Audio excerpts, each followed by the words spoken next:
煎呢個排骨，加啲葱段。今晚煮乜餸？栗子腐竹炆排骨。影片下邊有詳細嘅食譜。好，等我哋馬上去片。我哋用凍水浸軟呢啲腐竹，將呢啲腐竹略為剪開，用隻碟壓一壓佢。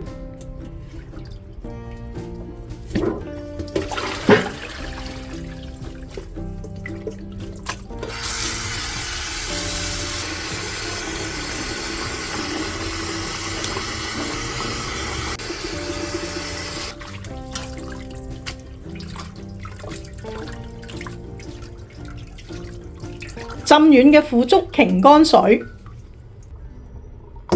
栗子肉洗乾淨，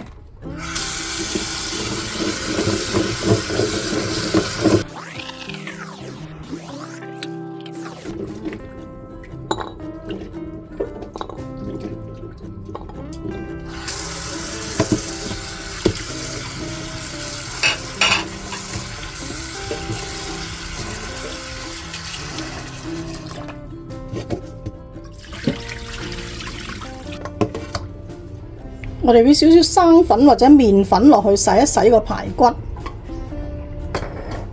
你亦都可以用你自己嘅方法洗乾淨。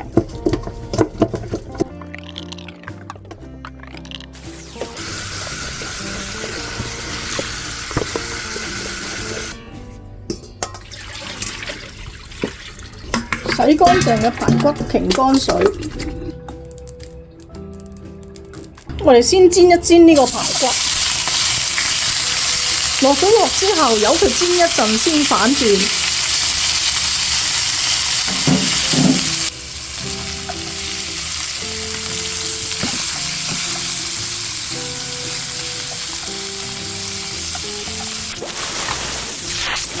加入我哋嘅薑片。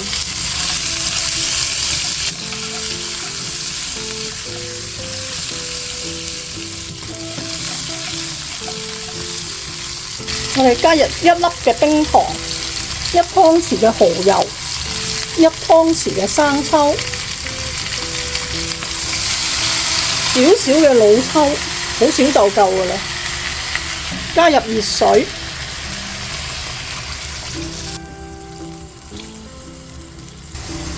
呢個熱水唔使加太多，大約去到個排骨面就得㗎啦。我哋轉去小火燜佢30分鐘。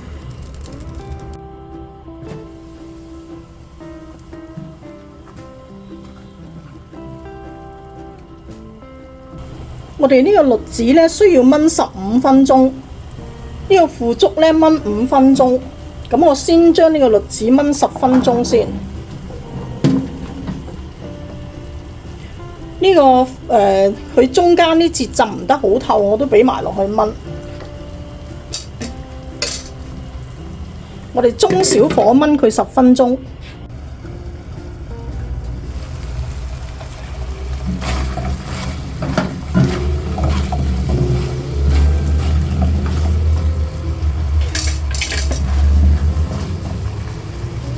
我哋再燜呢個腐竹5分鐘，燜5分鐘嘅腐竹呢係有啲咬口嘅。如果你想腐竹好腍呢，可以同啲栗子呢同一時間燜。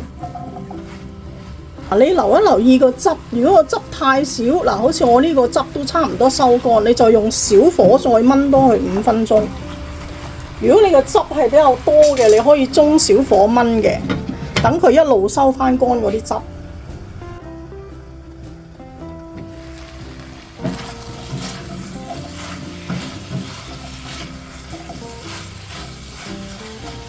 試一試個味，我覺得我呢個味都啱㗎啦，埋翻一個薄芡，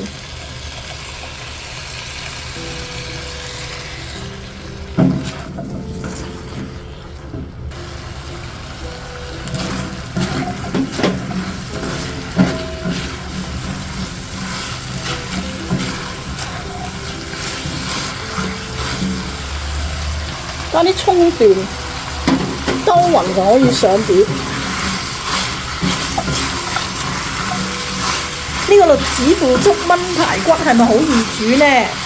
記得訂閱我啊！逢星期3新片上架。下個禮拜三見。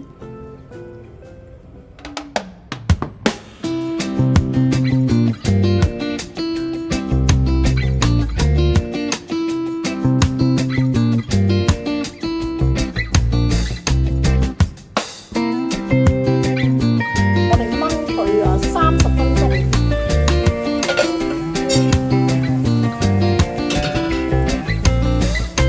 我哋轉去小火燜佢30分鐘。